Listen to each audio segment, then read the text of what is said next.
right. Well, let's do a call for opens. I'm aware of one conversation we wanted to have around Google Test and some of how the unit test library was implemented and the lack of one for Google Test. I think that's why Quinn's here today, hopefully. Is there other topics for people?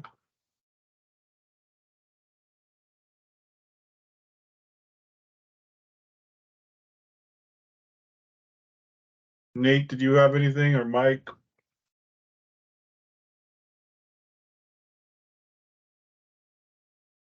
I think the only thing from a calendar perspective, I believe we're going to start soft freeze this week. I don't think I've seen the announcement from Limine yet, but maybe it'll happen tonight. Okay, sounds good.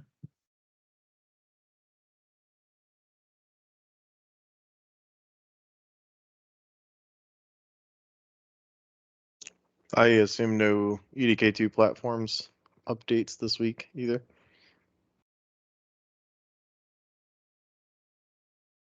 The only thing on my mind is the OpenSSL 1.1 EOL.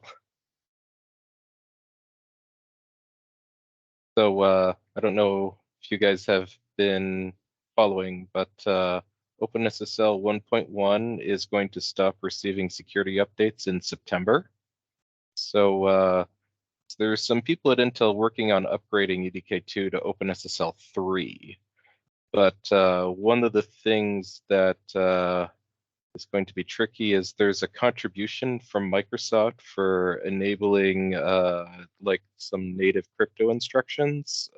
Unfortunately, I think that work's going to have to be redone once we go to OpenSSL 3.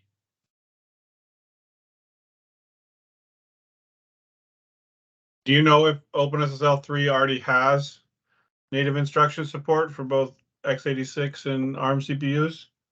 I don't know about ARM, but x64, yes. But there was some specific work that Chris Searcher had to do that I believe we're going to have to, forward port.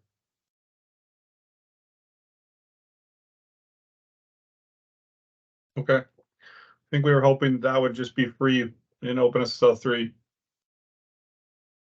I think there's a bunch of like integration stuff he had to do with like the Perl scripts and everything. It was that added quite a bit of overhead there.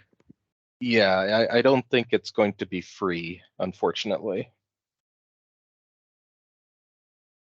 I did hear from someone on our side that they were, number one, the native instruction support, to my understanding, wasn't really complete anyway.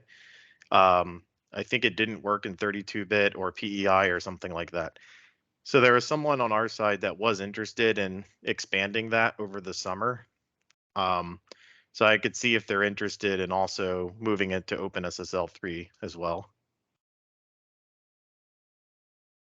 Yeah, and you're correct that a number of APIs that have the native instruction support are very small. I think it's mostly around a couple hashing algorithms.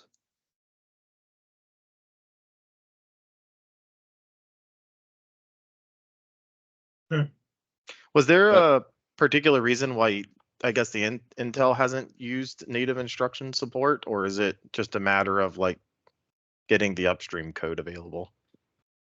Well, there's the upstream code, and then there's also just the move to 64-bit PEI has kind of been happening in the middle too, so that changes the equation anyway.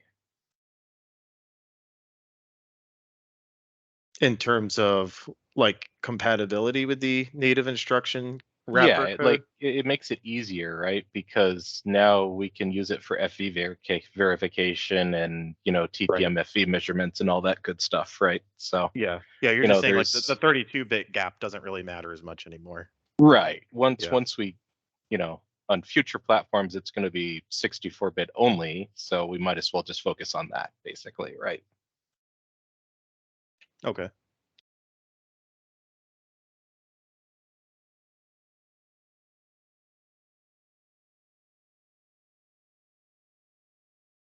All right. Other topics for anybody?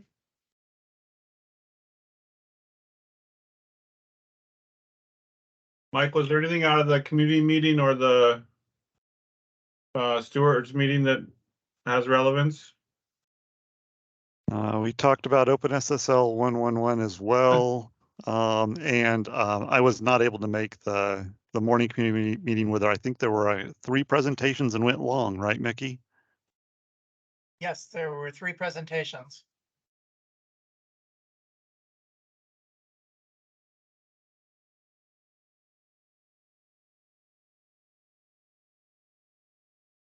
All right, and I think, did I see a link to YouTube for that meeting?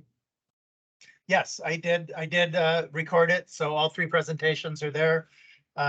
There was one on HBFA, which you all have already seen. But also there was one on KAFL, which is a complementary fuzzing approach. And then also the JP presented on Python UEFI. And were the presentations available electronically other than I don't watching have the on present. YouTube? I Okay. don't have them. I have reached out to see if I can get them to send them to me. Thanks.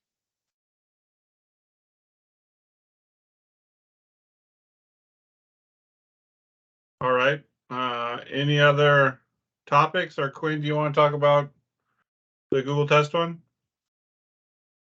Yeah, sure. Okay, I'll just go ahead. So we've been playing with the Google test last week, and one of my main confusion is that I don't think I know how to do the death test. That being said, specifically, we're talking about expect death and assert death using the Google test. So a few limitations that I explored is that it could at times just give us some false negative results if we do not specify any mock object, or if we do specify some mock objects, it could come out saying that we have some leaked mock objects just because the death test is run in a separate process. So we explored some other methods going forward, but none of them at this moment seems very clean. So in general, I want to call out to see if any folks have some suggestions on doing that. So you'll have to provide just slightly more context on the topic. You're saying like DOS is like DAS tests? Death test, like we expect that the code we are under testing to assert or crash, and we're hoping that the test framework can actually catch it. Yes, there is a technique for that because there's a Google test macro for expecting a exit or a crash condition, and it can detect that. Yeah, so I think you are referring to, for example, some sample Google test. Like expect you death, put in is there? it? I forget the name of the macro off the top of my head. I know I played with it a bit and was satisfied that it seemed to cover that case okay. So yeah, I do see that sample. That sample actually works, but with a bit extra complication, it stops working. So well, maybe it's easier for me to just share screen. Yeah, Can feel do that? free. Yeah. All right. Let me know when folks can see it. Yep, I can see. Okay. Yes. So, Mike, I guess you are referring to this one, right? Yes. So it does work. It does work as is, but if the statement here we specified becomes a bit more complicated, it starts to fall apart. So for example, that I wrote one, like this one. Well, ignore the policies thing. Just treat it as some random protocol that I try to locate and I try to use it afterwards. So if this locate protocol, I mark it and then have it fail, I would expect the unit test to catch this assert. So my unit test that I wrote down here, oops, sorry. So, forget that. So I was expecting it to actually fail, but sorry, down here. It's actually telling me that this mark call was never accessed. That's for one. For the second, whatever that's expecting it to assert, it would say that the assert message is empty. Does that make sense? What you're explaining makes sense. Where's your expect death check okay. occur? So, okay, I just revert my local changes so that we can see it clearer. I expect the death, and that's get policy is what I just shown here, so that we see it in this way. It's probably clearer. I get policy and expect a call, so that the locate protocol is going to return not found. Then I can expect this assert to actually occur. Correct. Yes. And so it would fail for this specific test case because it would think that this mock project was never accessed. Okay, so it's not actually invoking get policy inside of the expect death macro, is what you're saying. That first parameter is not invoking the get policy API. It actually is, but the parent process will not think this is being accessed because the expect death would put this specific function call into a separate process. So it doesn't apply the expect call context to get policy. It Because it's still in a different does, but process. it Okay. still does, but it would not have the side effect saying that, okay, it's being accessed. Okay. I don't have, thank you for raising this. I don't have enough context. So I think you were saying is that the simple example of expect death works because of the, because it's an unconditional failure that occurs in that other process. But here, because of the interaction with the expect call and the call to get policy, that other process doesn't get the same state to be able to detect it. So I'd have to go back to one of our experts on this to see what they recommend.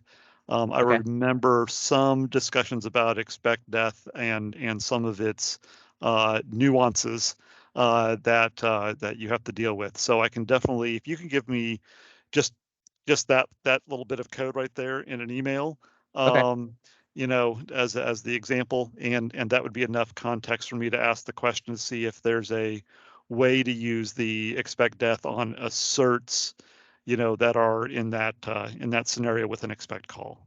Okay, sure. And also I think the current code does not seem to route the assert code to real standard error output. So if GTest is expecting anything, or if we specify something here, the pattern matching will never pass. So that's probably something we need to do on the EDK2 side to actually route the assert messages properly to the STD error when we're using GTest. So just to make sure I understand, so Google Test is for host-based tests only. So you're talking about when you're building this and running this under Windows and running it as a Windows application, the Google Test messages are not showing up on the standard error console as expected? Yeah, that's what I experienced. And if you do, because this is just, it's really close to just doing Google Test by itself, you know, without EDK2 involved. We're effectively just using EDK2 as a way to go build our EDK2 components. I'd be curious to know if you set up a sandbox with just Google Test and like a Windows console application, if you see the same behavior or different behavior. That would help us, you know, identify whether or not we've introduced this or if it's a configuration of Google Test. Okay. Yeah, I think probably Sean can provide a little bit more expectation on this, because we currently have been using the unit test lib based on the CMACA. Is that right? Yeah, Whatever so my question, Mike, and I was going to ask Chris, but was when we have a unit test lib that does the kind of reroutes, you know, all like the main debug and assert functions and those kind of things into something for the test framework. Because UEFI, you know, has essentially its own like custom way to handle that stuff. So when we did CMACA, we created a unit test live CMACA, and you can look in the folder, you'll see there's a different INF, and like asserts, for example, are handled differently in that implementation or instance of the library than the one that runs at the UEFI shell, right? And I noticed that we didn't need a custom Google test one, but I'm wondering if we are missing some of these nuances because we haven't quite connected all the dots for all of the application features, and so we're getting, you know, things that aren't quite routed correctly. Maybe, and that may be some things we have to clean up. The absence of the unit test lib is on purpose because Google Test is limited, at least, you know, with the way we're using it today, to host-based tests only. It doesn't support running from the shell. You know, using Google Test as is, and if there's like, you know, a feature or an option to Google Test itself that we have not enabled correctly, that would be the suggestion I'd make to address this specific console issue. I mean, even the CMACA one, right, was only going to be host based. So it was, but there we did need our own unit test lib for this. And specifically when we're talking about this assert stuff, like I would imagine that the assert EFI error that's over in the code that's under test, right? We need that to get routed somewhere where not a UEFI place, not some sort of, right? Like that's going to go out wherever your debug lib is mapped, whatever instance you have. And so I think, and then the other side, if we're going to check for that, compare those assert messages against something that we have in the test, like those dots need to be connected. And I think right now that may not be the case. Okay. So I think Chris asked for us to send an email. We will send him an email with some of these details as well, but okay. Yeah, this may be outside of Chris's expertise. This may be something that people like the unit test framework package maintainers have to look at to figure out how to tie Google Test to our debug assert infrastructure better and console infrastructure better. Okay. And if that means a unit test lib for Google Test, that's fine. At least because the first set of tests that were implemented under Google Test were all base libraries, which were very simple, and I don't think they had any assertion tests in them.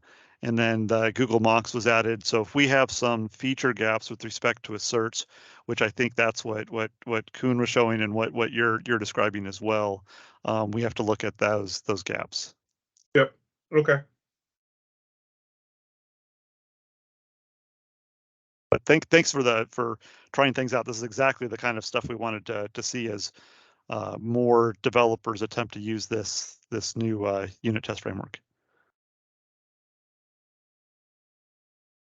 Good. Anyone else have anything related to unit tests?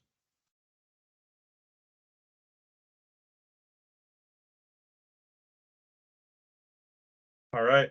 Does anyone else have any other opens or things for today? Just one quick question, not related to the tools.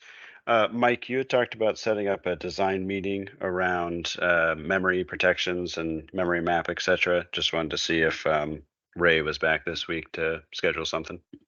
Yes, he should be. He's been back online the past couple days, so he may have just been catching up on email. So I hope you'll see something maybe tonight that is an attempt to organize something. Great, thanks. So I know there's a project to rewrite the C tools in Python. I was wondering which applications they were, so I know where to focus my efforts in tidying up any remaining C tools. I believe if you look at the open issues on the EDK2 base tools repo, they're all captured there. Oh, okay. And I think Sean said the Stuart tools are, there's a plan to drop NuGet, the use of NuGet, and just fetch dependencies directly from the web. Do you know when that's going to happen?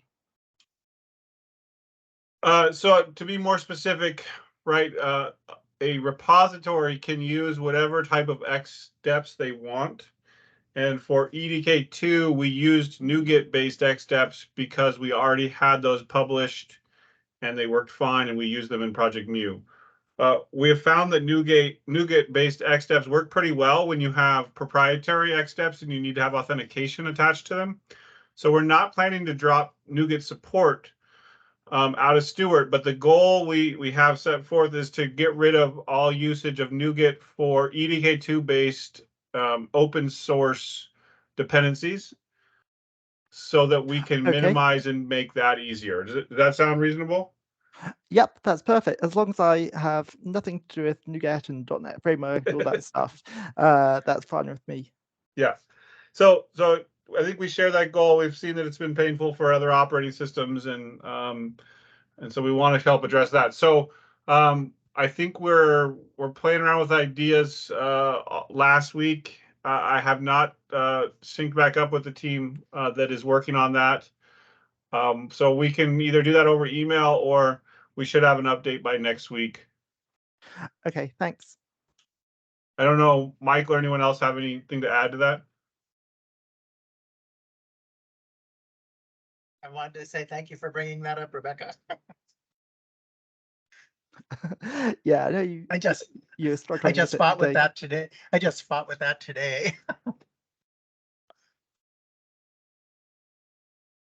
The other thing, I think Michael did put out an email about getting feedback on Stuart and the Stuart tools. You know, I know there's been some feedback around NuGet. We're trying to definitely address that. There's some feedback around the complexity and having to learn yet another thing. I don't know exactly how we can address those concerns. You know, there's a lot of complexity in how you set up your environment in the shell and all of that anyways. And yes, like people's workflows have to change if they want to use Stuart, but we've kind of tried to address both, have enough flexibility to support products, and specifically proprietary products that have much more complicated build environments, repo layouts, and all those kind of things, as well as make it, you know, in the control of the project and repo owner.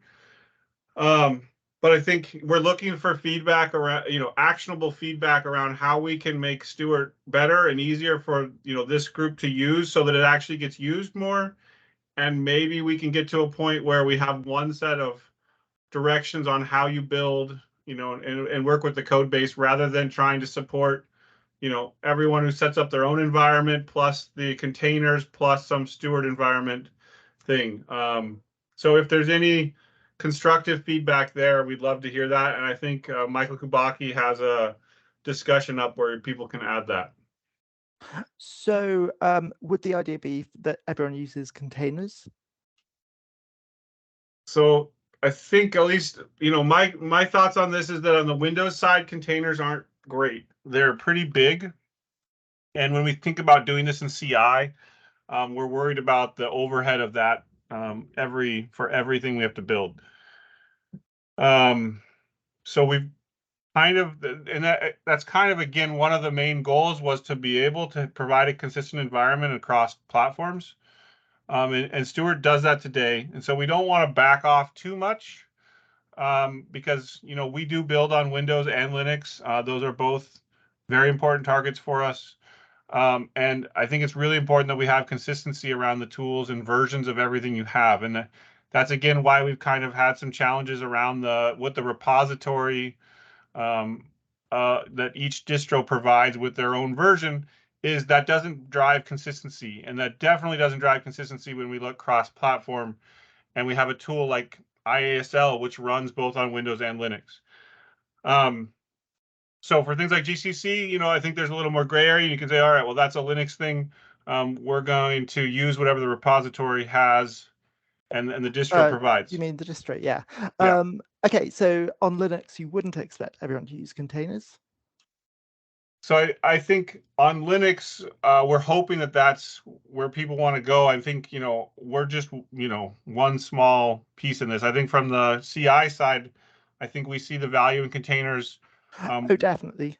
So I would hope that that's the direction it continues, but I think that we need more people to weigh in and get involved there. And I think it's possible for us to sync our dependencies between the like Docker makefile and some of these other descriptor files that we have that are used on like the Windows flow. So it's I think we can do a better job tightening up consistency across Windows and Linux and still support containers on Linux and non-containers on Windows. It's so if that's something that people are interested in, I think like a lot of the feedback on the Linux side would be particularly helpful, but really just everything that you find frustrating and using Stuart with would be good to have a list of, just so we can get a better sense of, you know, how to improve that user experience. And that includes everything from implementation to interacting with it. Okay, yeah, because I'm unlikely to use containers in just everyday development. I prefer to just use whatever the distro provides, and I think Leif has said that as well, that he prefers to have everyone kind of using whatever their distro provides and have a variety of GCC versions and tool versions, so it can like allow the code to build and build properly under different environments. And to add to that is I set up Stuart. I've set up Stuart once before, and so I went and tried to do it again on a new NUC today. And I, for the life of me, I mean, it took Rebecca and I probably an hour's worth of back and forth in order for me to resolve the fact that there were some missing .NET stuff that even though it had installed NuGet, I still didn't have all of the libraries that were necessary. Yeah, so Mickey, you shouldn't install NuGet manually. The Stuart tools fetch NuGet and run it. So all you need is Mono installed, and on Ubuntu, just install the Mono package. It by default installs all the .NET assemblies, and you get everything. I've fought with all the dependencies and figured out which assemblies are needed before, and yes, no fun. And I think you updated the Stuart document with the Mono command, if I remember right. Yeah, I can't remember about that. That Mono command that Mono command failed for me. Yeah, I mean, that's one of the things about the Stuart tools I really dislike, because it's like, okay, to use this new build system, you've got to install this massive Mono.NET framework package, and it's just like, why? I think this is tied to us moving away from NuGet dependencies, right? Isn't that largely what this is? Oh, it's completely. Okay. The only reason we require Mono is NuGet. Correct. Yeah. Yes, exactly. So I think we talked about that a little bit in an email thread. That's a pretty solvable problem to get off that. It seems like we are leaning towards GitHub releases. Yeah, that's not going to work for everything, because I don't think, for example, NASM does GitHub releases. But that you can just wget or curl from nasm.us and it just works. Yeah, hopefully. Whenever we get things from random places, we found that their hosting services are not as reliable as you would hope. Well, that's why you have containers. So you install Yes. any dependencies up front and then you can reuse those. Yep.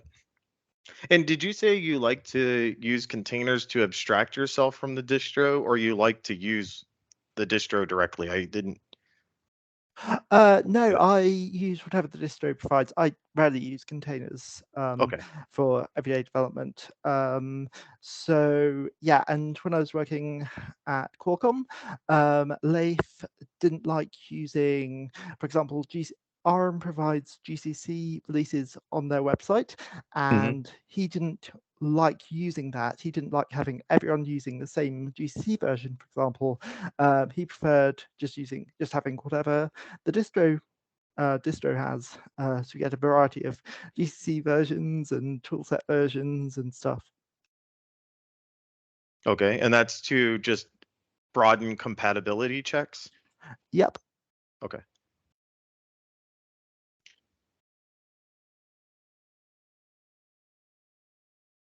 Yeah, I rarely develop with containers too, because I want to be able to see that the tools that are available on the different distros work correctly.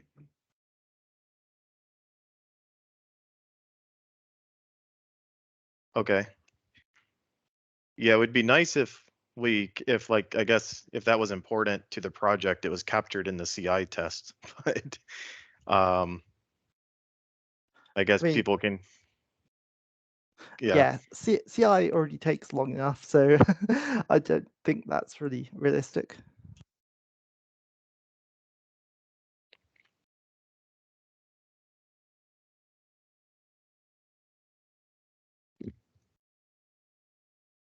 All right, well, if there's more feedback, love to hear it. Please add it to the GitHub discussion. We will try to take action on those and at least we can talk about them here and see what kind of things we can do.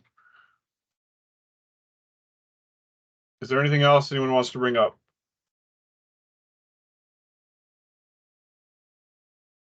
Quinn, did you want to bring up anything about ARM64 support, native tools for base tools, and or x64 base tools, rather than compiling them as 32-bit applications? Yeah, I actually can. Well, so recently we've been making some efforts to trying to support some native Stuart build or EDK2 build on the ARM-based systems, and well, so we did have to resolve some of the tool builds, specifically the base tools and some other binary tools such as Uncrustify, etc. And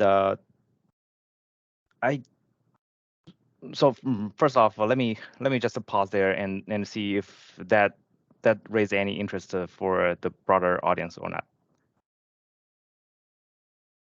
Christine or Mike, like, do you guys, like, for the base tools that are written in C, since we have a plan to get rid of them over time, is it not of interest, or is there interest in making them x64 and ARM64 compatible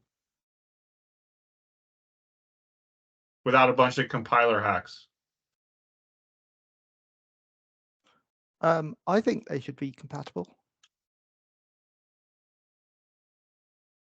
Yeah, I mean, they're supposed to be just like standard C libs, right? So I'm curious what the updates would have to be other than maybe a couple of makefile things, right?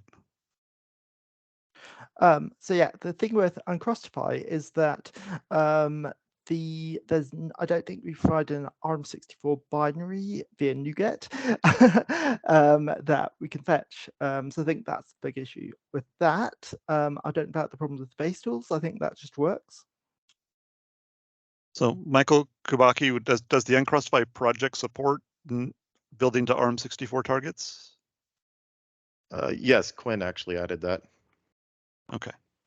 Yeah, so I think specifically for the base tool, I did saw a bunch of warnings if I do not mitigate them or suppress them when building for the native ARM64. I think I saw the same if I build natively for Windows x64 as well. So I wonder if we actually want to invest more to the C code, or we are actually going to just rely on the new version of Python script to actually do the job. Oh, yeah, the code, the base tool C code is pretty ancient. It's pretty awful, unfortunately. For example, we have the before that there's the PCCT code that was I'd love to move from PCCT to Antler, which is the modern version. And then there's a bunch of like modernizations to the C code that we've just that we haven't imported. It's just like our code. I was hoping to work on that, but it sounds like we're moving to Python, which I'm not sure the reasoning behind that, because it seems a bunch of work for possibly not much gain.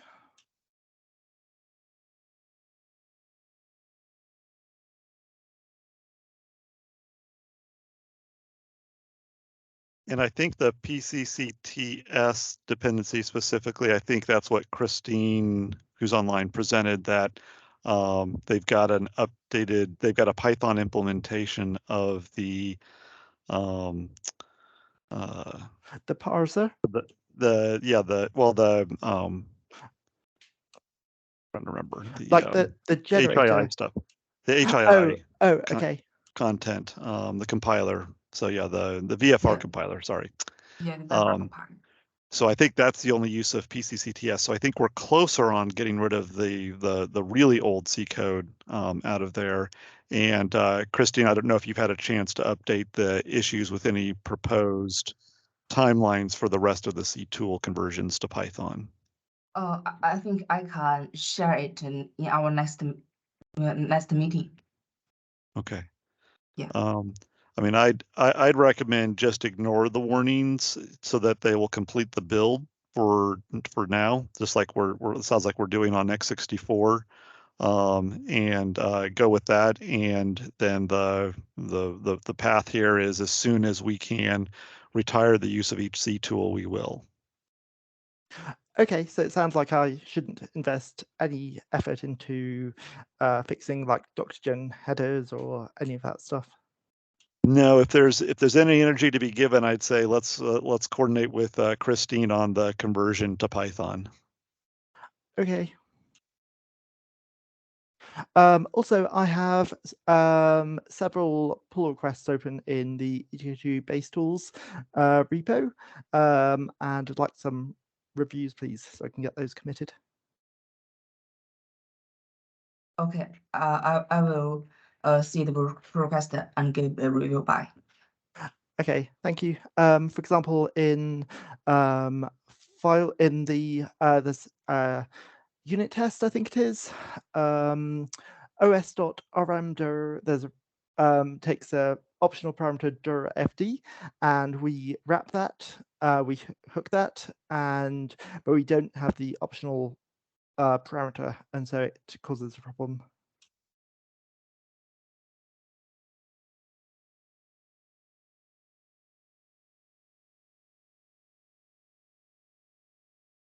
So yeah, reviews be appreciated. Thanks.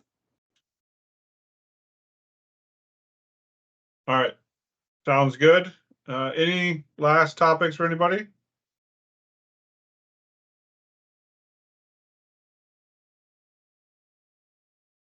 Okay, well, thanks everyone. We'll talk next week. Thanks, Sean. Thank you. Thanks, Mike. Thanks. Bye, everybody.